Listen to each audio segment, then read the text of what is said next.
Эфир Абхазского телевидения продолжает русская служба новостей. Здравствуйте. Сегодня в выпуске. Первый рейс. Круизный лайнер «Князь Владимир» прибыл в Абхазию с пассажирами.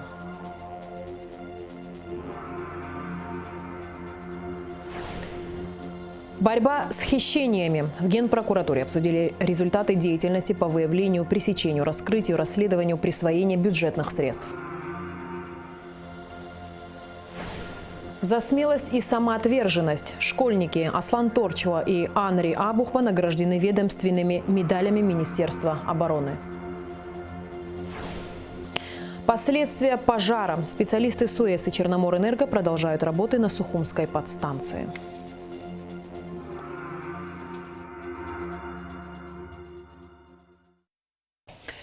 Круизный лайнер «Князь Владимир» совершил первый рейс с пассажирами в Сухум. На борту лайнера 81 пассажир. В Сухумском порту круизный лайнер встретил президент Абхазии Аслан Бжани. Он ознакомился с работой принимающих служб.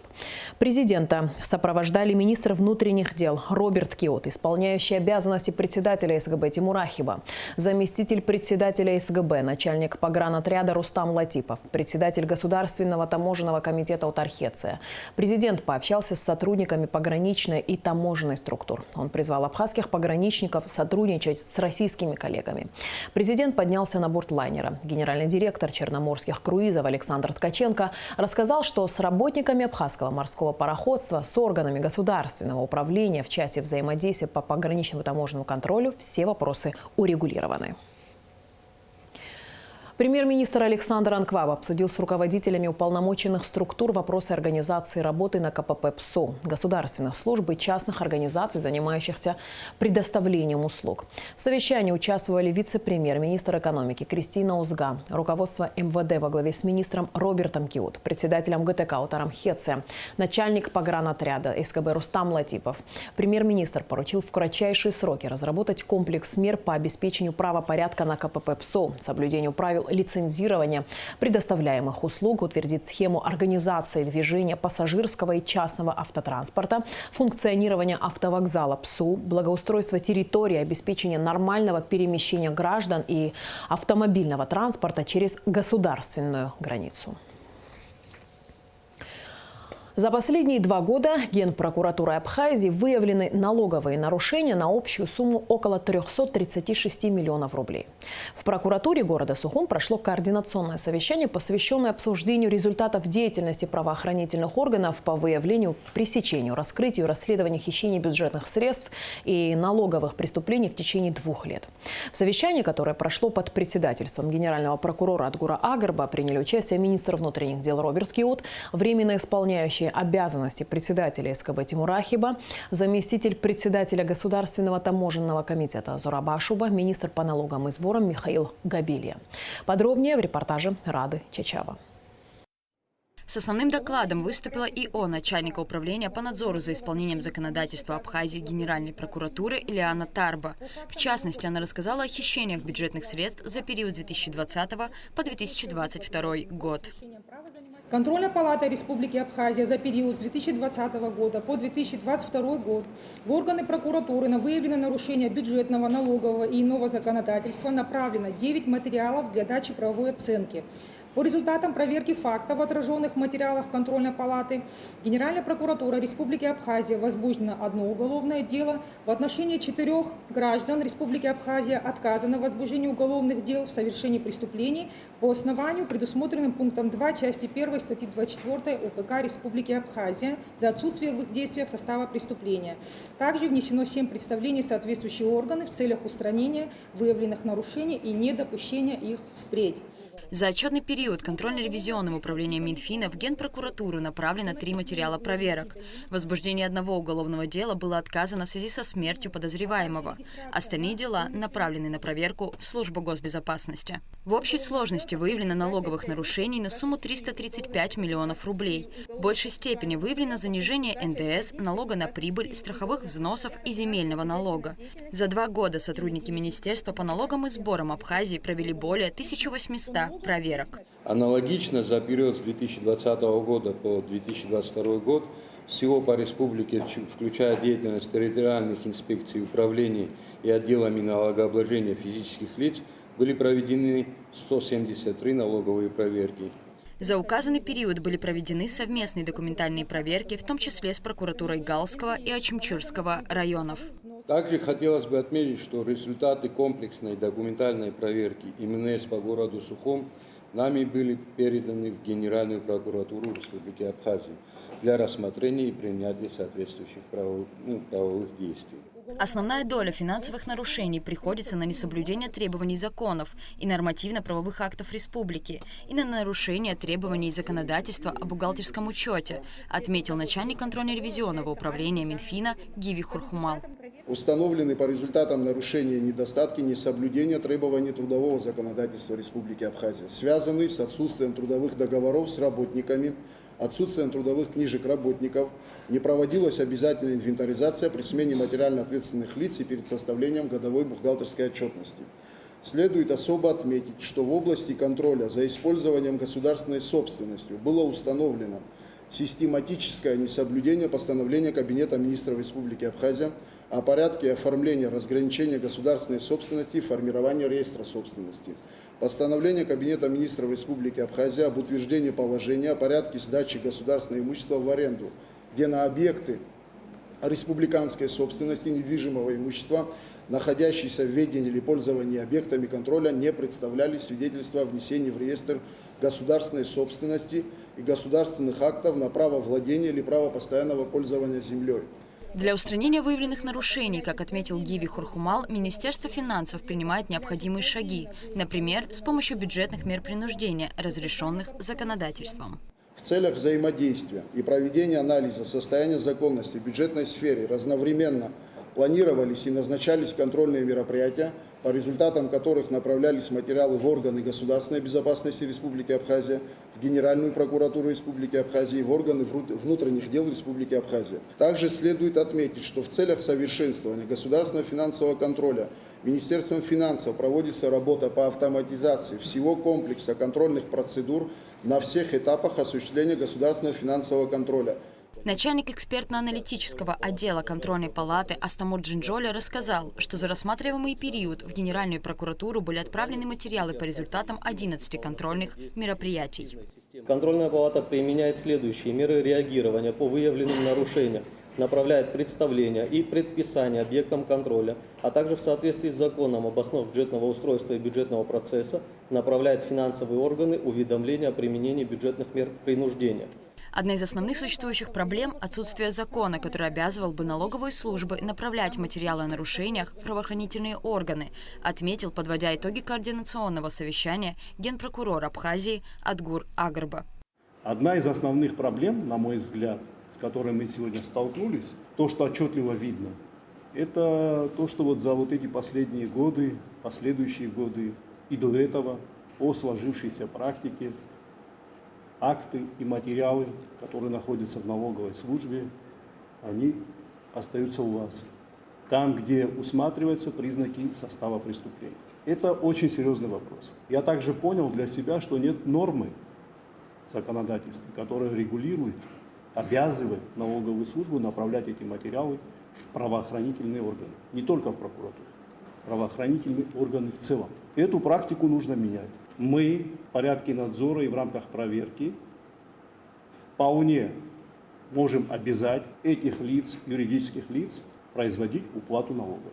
Адгур Агрба также отметил, что Генеральная прокуратура будет предлагать вносить соответствующие изменения в законодательство страны. На сегодняшний день генпрокурор предложил подписать межведомственное соглашение. Министерству по налогам и сборам с Генеральной прокуратурой, Министерству по налогам и сборам с Министерством внутренних дел, со службой государственной безопасности и с другими соответствующими органами. Я думаю, что тем самым мы сможем дать абсолютно верную правовую оценку в отношении тех физ и юрлиц, которые уклоняются от уплаты налогов. Мы составим проект соглашения, от каждого ведомства включим представителей, которые будут, естественно, предлагать какие-то свои варианты, но соглашение должно быть.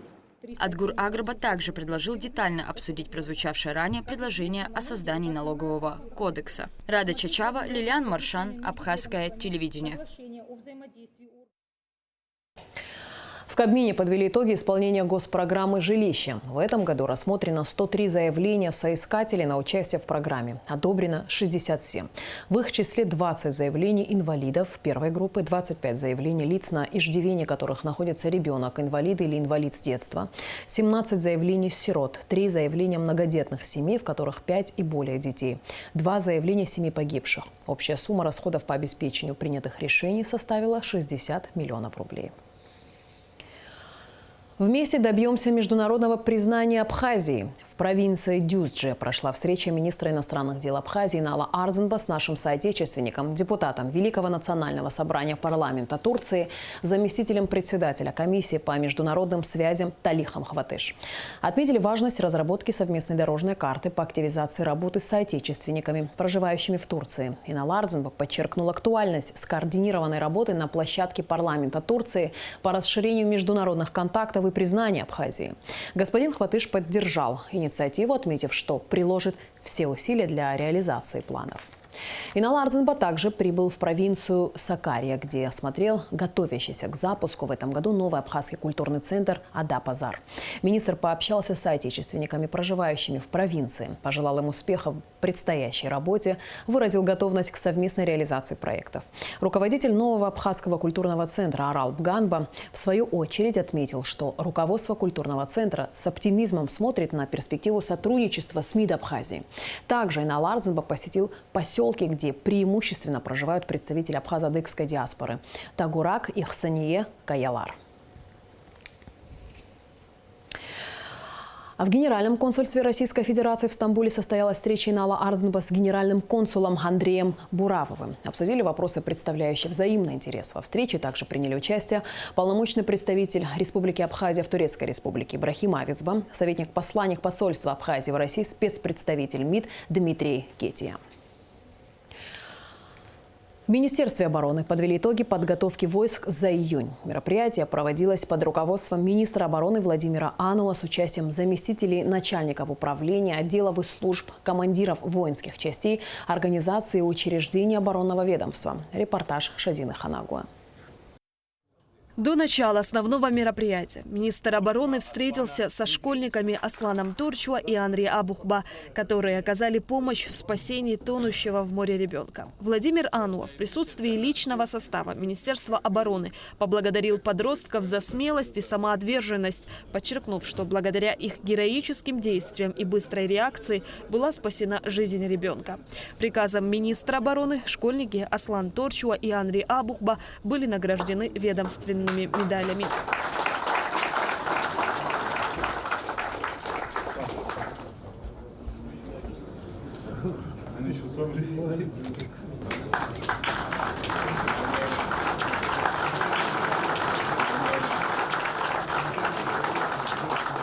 Владимир Ануа выразил благодарность родителям, учителям и наставникам за достойное воспитание молодых людей. Министр обороны также вручил школьникам грамоты и подарки. Они сделали все, что зависящее от себя, подвиг, спасли, ребенка утопающего. Это, конечно, не каждый смог бы, но вот они смогли. Сегодня примером они будут, для подрастающего поколения и для тех, кто сегодня отклоняется от службы, служения, Родины, служения Отчизну. Это долг каждого гражданина. Также медалью за безупречную службу первой степени был награжден подполковник Андрей Яилов. Затем были подведены итоги подготовки войск за июнь. Рассматривались результаты деятельности вооруженных сил Абхазии по поддержанию боевой и мобилизационной готовности. Штабы и войска в июне месяце с поставленными задачами справились. Кроме того, Министерством обороны и Генеральным штабом продолжается работа по наращиванию потенциальных боевых возможностей вооруженных сил за счет включения в боевой состав новых боевых подразделений, способных выполнять поставленные задачи в современных боевых действиях. Планомерно решаются задачи оперативной, мобилизационной и боевой подготовки. Получила дальнейшее развитие система подготовки военных кадров.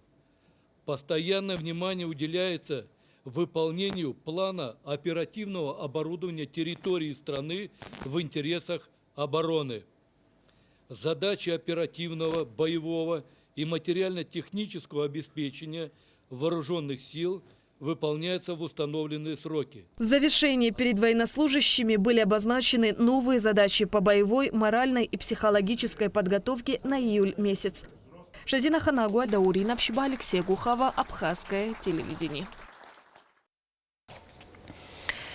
Эпидемиологическую обстановку в районах и состояние морской питьевой воды обсудил министр здравоохранения Эдуард Бутба с районными и городскими санитарно-эпидемиологическими службами. Главный врач Республиканской СС Алла Беляева проинформировала, что подготовлены 3 лаборатории для выявления кишечной инфекции. В пробах морской воды на сегодня вирусов не обнаружено.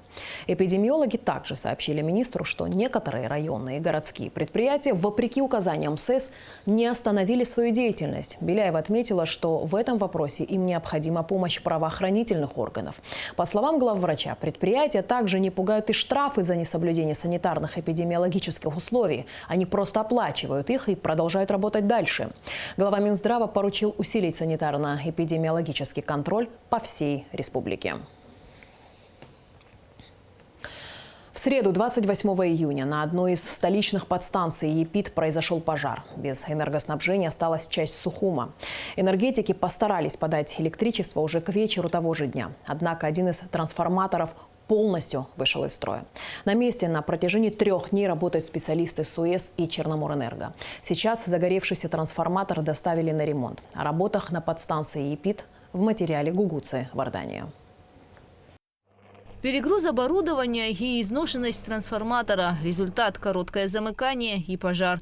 На подстанции ЕПИТ сгорели трансформатор и фидеры – это линии, соединяющие электрическую подстанцию с распределительным пунктом. По словам специалистов, фидер должен был остановить возгорание и спасти от аварии с помощью защиты, но не сработал. В процессе начало гореть масло в баке трансформатора. Мы предполагаем, что фидер не отключился из-за того, что когда произошло короткое замыкание, параллельно возникло замыкание на самой секции. Возгорание пошло. Это возгорание, может быть, даже повредило кабель, который защищает. У нас есть релейная защита, которая питается от постоянного тока, и потом этот ток воздействует на отключающий механизм, там на выключатель наш. И он должен локализовать это дело все. Этого не произошло. И произошло развитие аварии. Рядом ячейки тоже находятся. Возгорание пошло дальше, перекинулось на ячейки. И вот это вот, как говорится, домино выгорело всю ячейку, секцию, первую секцию. Это 5-6 ячеек. На подстанции ЕПИТ работали 2 трансформатора. Один сгорел, второй в результате пожара не функционировал. В тот же день вечером энергетики запустили в работу один из них. В летний период его мощности хватит для обеспечения населения электричеством, говорят специалисты. Но к зиме нужно обязательно установить второй, потому что нагрузки в этот период возрастают. Это займет немало времени, работа сложная. Нового оборудования нет, а трансформатор, который устанавливают, также нуждается в ремонте. Но чтобы его поставить, надо его привести в порядок. То есть произвести операции по его ремонту, сушке, ревизии, и только тогда перебросить. Все трансформаторы эти вес приличный, порядка 35 тонн. И масса столько же, порядка 14 тонн. Так что там это не игрушка, а тяжелая работа. Вот мы этот трансформатор, значит, в течение, дня пожара, это было 28 июня, мы потушили пожар. Вот моя бригада, наша бригада, значит, после того, как пожаротушение, мы сняли все навесное оборудование. Навесное оборудование что там? Консерватор, радиаторы, воды, 110 все. То есть начали подготовку для транспортировки его. Привезли бак, емкость, в которую слили масло, чтобы могли раздеть его. То есть, если мы не сольем масло, мы не можем снять навесное оборудование. А навесное оборудование снимается для того, чтобы габариты соблюдать, когда погрузим его и транспортировать его на наш объект. И это мы делали в один день, а вчера мы его, погрузили на трал, тягач краном своим и перевезли сюда. Теперь так, есть возможность, может быть, он будет хороший, нехороший. Вот мы его и будем скрывать, наверное, на той неделе и посмотрим, поддается ремонт или не поддается. Два варианта. Если не поддается, придется ее на ремонт, на металлолом. А если поддается, придется нам силами нашей бригады думать будем, как ремонтировать. Пожар на подстанции «Ипит» произошел 28 июня. Его тушили 2 пожарных расчета. На место сразу же выехали пожарные, аварийные бригады Черноморэнерго и СОС. Огонь удалось потушить в течение 40 минут. Гугу Савардани, Алхас Псарди, Камила Джопуа, Абхазское телевидение. Круглосуточная подача воды в городе Очамчира будет обеспечена к концу текущего года. Строительство водозаборного сооружения в селе Мук завершено. В рамках инвестпрограммы на строительство объекта было предусмотрено 52 миллиона рублей. Все детали у Сарии Кварацхелия. Строительство нового водозаборного сооружения в селе Мук ведется с 2020 года. Это стало необходимым из-за того, что в городе Очамчира не хватало воды для круглосуточной подачи. Здесь построили 2 резервуара объемом по 10 тысяч кубов, пробурили 12 скважин, построили шиберное помещение для управления аварийным сбросом, установили новый трансформатор и провели освещение, построили здание для охраны объекта. Каждая скважина вырабатывает 30 кубометров воды в час. Воду добываем каждая по-разному, от 37, как я говорил, до 40 метров. У нас скважина промышленная, 219 диаметр. У нас насосы российского производства, Ливнинский завод. Мы, как говорится, консультировались, какие насосы, для чего полностью специалистов, также с Ливнинского завода инженеров приглашали сюда, чтобы как бы у нас это все эффективно работало. Чистая вода, исследования есть, это бумаги потом будут предоставлены Очамчирскому водоканалу. Как отметил генеральный директор компании «Юнистрой» Ираклий Квициния, недавно были начаты работы по реставрации одного из резервуаров в городе Очамчира. Как только отреставрируют правый резервуар, будут подсоединены трубы и начнется подача воды в город. Реставрация резервуара должна завершиться до конца текущего года. С нашего резервуара уже самотеком, получается, поступают в город Очамчира. Но так как пока в Очамчирах ведутся работы, мы пока не можем пустить воду в Очамчиру. Пока на данное время мы периодически наполняем резервуары и сливаем в речку. Одна из проблем, которая существовала на водозаборном сооружении, это слабое напряжение электричества. Поэтому был дополнительно установлен стабилизатор напряжения мощностью 200 киловатт. Добавлял энергию, мы это техрешением добавили, а свет практически он здесь у нас постоянный. Там бывает, отключают, это часовые, час, два, три, это никак не влияет. Резервуара хватит своего. Да, час, два, три это хватит, у нас только проблема только с энергией. Когда она уменьшается, 170 уменьшается напряжение, то насосы под нагрузкой работают. А у нас запасные насосы есть, мы после себя оставляем, передадим это все водоканалу Очамчирскому. Практически у нас по 4-5 образцов запаса. Директор водоканала Очамчирского района Авдений Джопу рассказал, по какой схеме происходит подача воды в городе. Часть города получает днем, часть города получает вечером, потому что дебит воды не хватает. В 6-м микрорайоне подаем воду с 7 вечера до 8 утра. А переключается вода на город с 8 утра до 7 вечера. Тема работает, люди в городе без воды не остаются, у нас вода ежедневно, отключений нету. Сегодня по селам ответвление есть из-за того, что самотечная вода.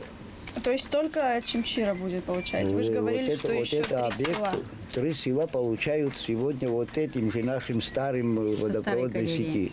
Со старой галереей. Они перейдут, когда объект будет поставлен? Вот эта старая галерея должна работать, чтобы эти 3 села снабжались водой, потому что та напорная станция не может ответвление отдавать по селам. Строительство водозаборного сооружения в селе Мук осуществляется в рамках инвестпрограммы. На строительство было заложено 52 миллиона рублей. Объект готов к эксплуатации. Все работы были завершены еще в феврале этого года. Данный резервуар будет обеспечивать водой город Очамчира, а также части сел Мук, Араду и Маркула. Сария Кварацхеля, Лаура Капш, Саида Гухава, Абхазское телевидение. Депутаты Сухумского городского собрания обеспокоены решением столичного суда от 29 июня. Речь идет об отмене решения Горсобрания от 2009 года, в котором запрещается высотное строительство в исторической части города. Данный вопрос обсуждался на внеочередном заседании Сухумского городского собрания. Депутаты отметили, что планируют принять решение, которое устроит и застройщика, и граждан.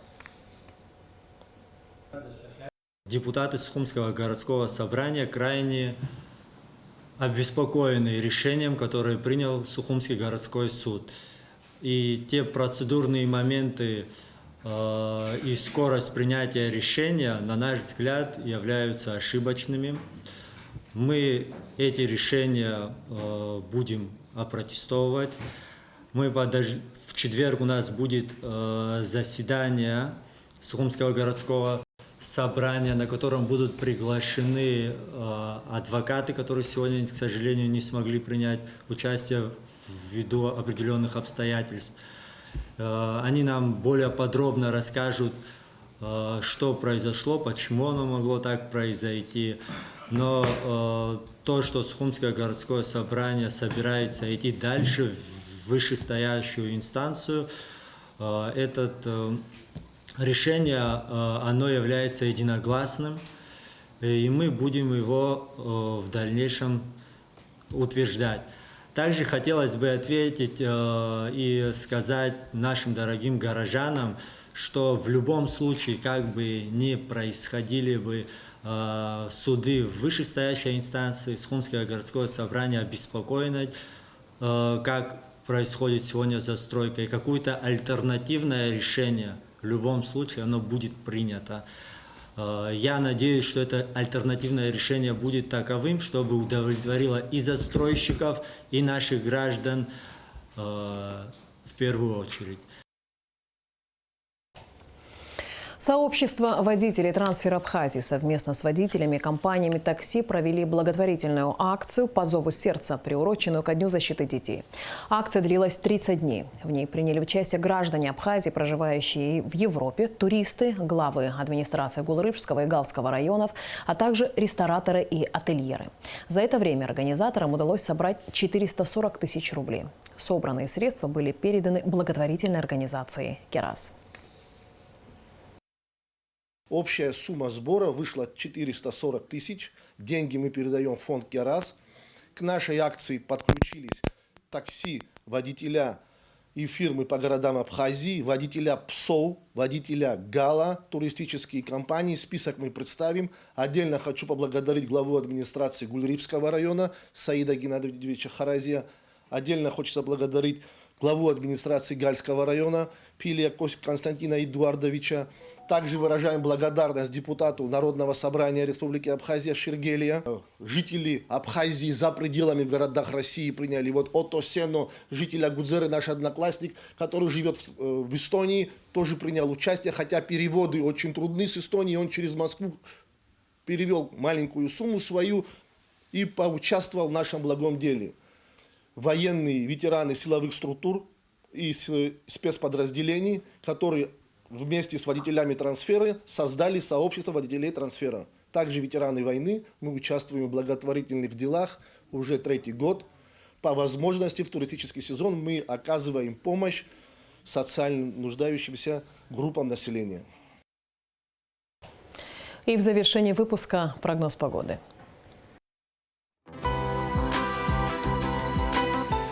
По сообщению Гидрометцентра, в выходные дни 1 и 2 июля на территории Абхазии ожидается переменная облачность. В субботу местами дождь и гроза, в воскресенье без осадков. Температура воздуха ночью плюс 19-24, днем 25-30 тепла. Температура морской воды плюс 23.